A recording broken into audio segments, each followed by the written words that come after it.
Welcome to this episode of Dealing with Difficulty.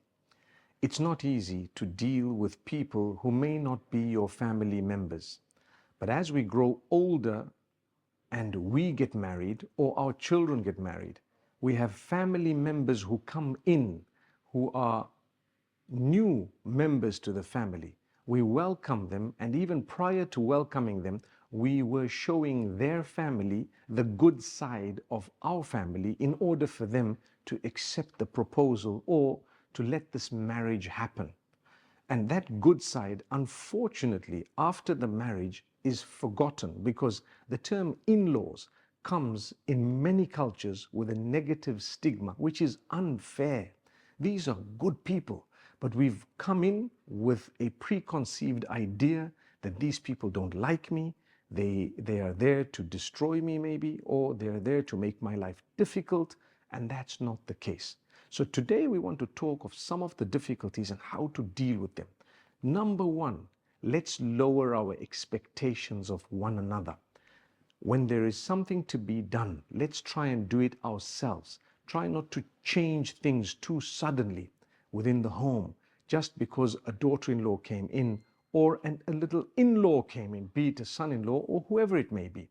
What we need to realize is welcome these people, welcome whoever they are, talk to them, understand that, this is the way it's going to be.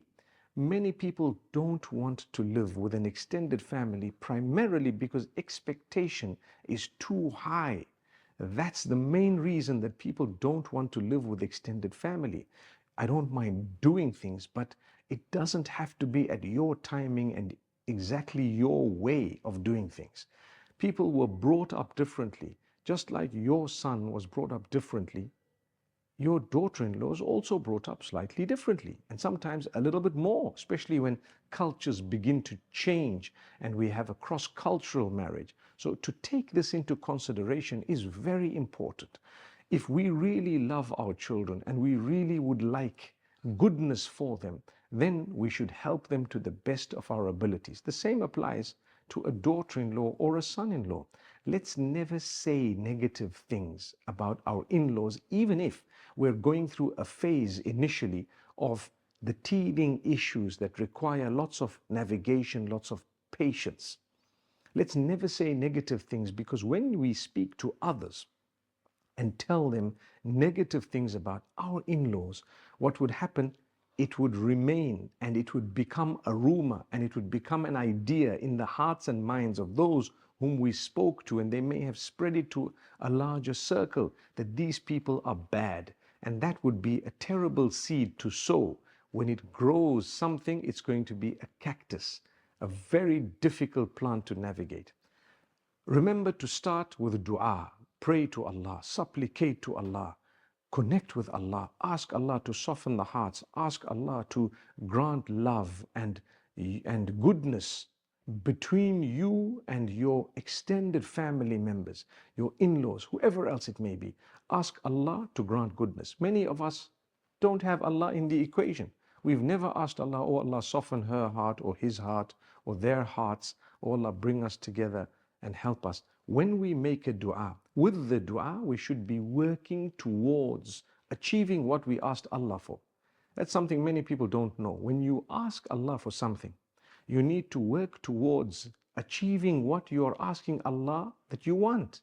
Because Allah has given you capacity, energy, Allah has given you ability to a great degree. And the giver is ultimately Allah. So ask Allah. Then work on the goodness. There is no room for laziness when it comes to marriage. You're married, you're a husband, you're a wife. Don't be lazy.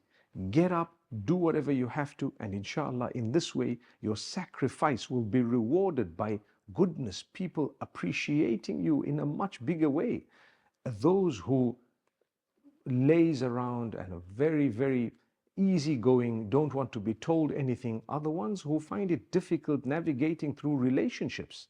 I'm not saying one is right and one is wrong, but definitely each one comes at a price. But if we're going to get up and we're going to do whatever we have to, fight the laziness, build a routine to the best of our abilities, then inshallah people begin to appreciate us. We see the light, we get into this beautiful routine. Some people say, I go to the gym every day for half an hour. MashaAllah, it's amazing. It's a beautiful habit. I would encourage it, inshallah, by the will of Allah subhanahu wa ta'ala. But that having been said, well, sometimes we sleep for the rest of the day. Then what happens? People start spreading rumor that this person's lazy, this person sleeps all day, and that's not true. So I've already addressed the issue of not saying negative things. If there is something, you could suggest, you could present an opinion, you could advise, but don't impose. That's a very important factor. When it comes to the relationship between husband and wife, inshallah, we'll speak about that in another episode. But today we want to address the issue of the in-laws.